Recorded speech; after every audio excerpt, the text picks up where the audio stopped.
Assalamualaikum warahmatullahi wabarakatuh. Kami dari kelompok 2 mata kuliah Data Science ingin mempresentasikan tentang dua kasus dari regresi dan klasifikasi pada contoh lingkungan sekitar. Sebelum itu, sebelum kita memulai presentasinya pada hari ini, izinkan kami sebagai anggota kelompok memperkenalkan diri. Yang pertama, perkenalkan saya. Nama saya Nadia Septiana dengan NRP 11322000005. Perkenalkan, nama saya Diki Armansyah dengan NRP 11322000025. Baik, perkenalkan nama saya Iman Mutakin dengan NRP yaitu 1132 503001. Oke. Baik, untuk itu saya akan share screen PPT tentang apa yang akan kami presentasikan.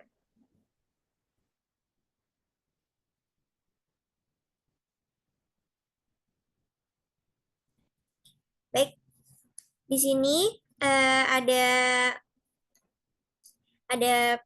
PPT yang dimana berjudul kasus regresi dan klasifikasi di lingkungan sekitar.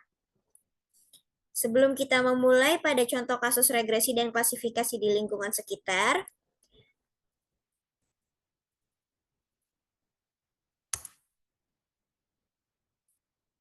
saya akan menjelaskan terlebih dahulu apa itu regresi. Regresi adalah sebuah metode statistik yang digunakan untuk menganalisis hubungan antara satu variabel yang ingin kita prediksi, lalu disebut variabel dependen.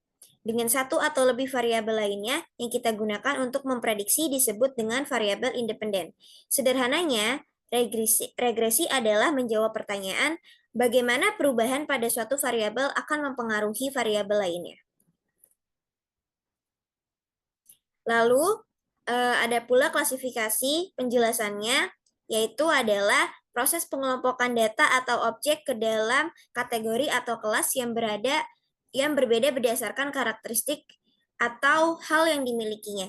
Sederhananya, klasifikasi adalah upaya untuk menjawab pertanyaan seperti ke dalam kelompok mana data ini termasuk. Nah, klasifikasi adalah teknik yang sangat berguna dalam berbagai bidang dari ilmu komputer hingga ilmu sosial. Dengan memahami konsep dari klasifikasi, kita dapat memanfaatkannya untuk memecahkan berbagai masalah dalam kehidupan sehari-hari. Baik, untuk kasus regresi akan dibawakan dan dibacakan oleh salah satu anggota kelompok saya, yaitu Diki Armansyah.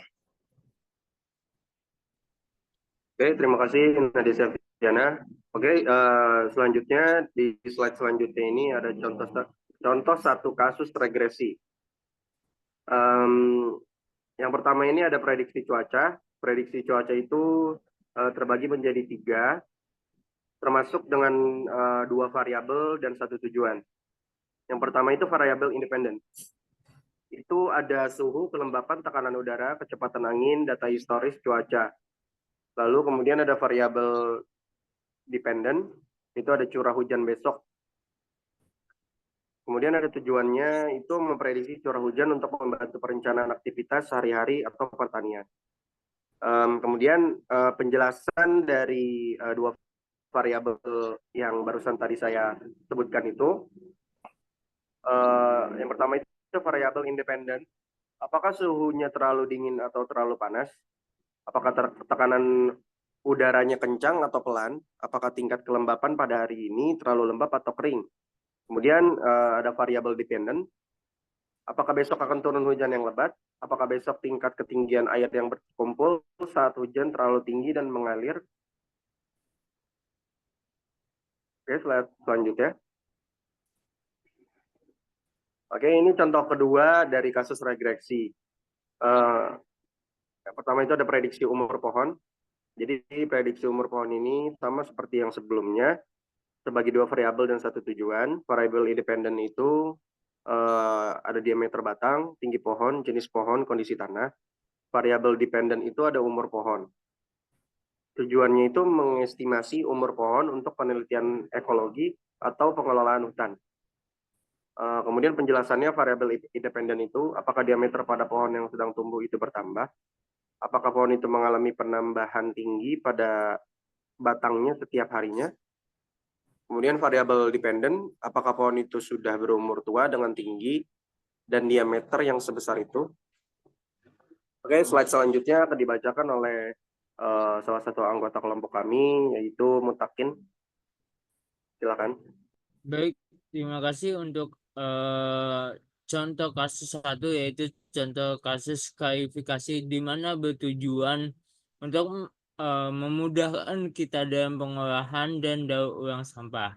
Yang pertama yaitu sampah kita bagi menjadi 3 jenis, yaitu organik, sisa makanan, anorganik, plastik atau kaca, dan B3 bahan berbahaya dan beracun. Yang kedua, kita dapat mengklarifikasikannya berdasarkan ukuran, yaitu besar, sedang, ataupun kecil. Yang ketiga, sampah juga kita bisa klarifikasikan menjadi 3 berdasarkan sumber yang ada, yaitu rumah tangga, industri, atau perkantoran, seperti itu. Lanjut. Baik, untuk contoh kedua kasus klarifikasi, yaitu klasifikasi buku di perpustakaan. Tujuannya yaitu untuk memudahkan pencarian dan pengorganisasian buku, seperti klasifikasi berdasarkan subjek, yaitu ada fiksi, non-fiksi, ilmu pengetahuan, dan sejarah. Yang kedua yaitu klasifikasi berdasarkan pengarangnya, yaitu bisa sesuai abjad atau berdasarkan nama di belakang pengarangnya. Yang ketiga yaitu klasifikasi berdasarkan penerbitnya, bisa melalui abjad berdasarkan nama dari penerbitnya.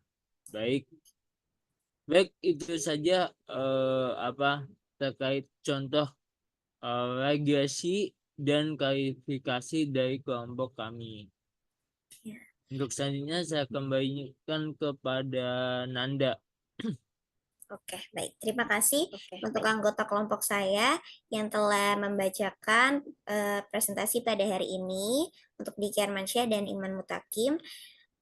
Untuk itu, segitu saja presentasi dari kami kelompok 2 mengenai contoh kasus dari regresi dan klasifikasi di lingkungan sekitar kita. Kurang lebihnya mohon dimaafkan. Wassalamualaikum warahmatullahi wabarakatuh.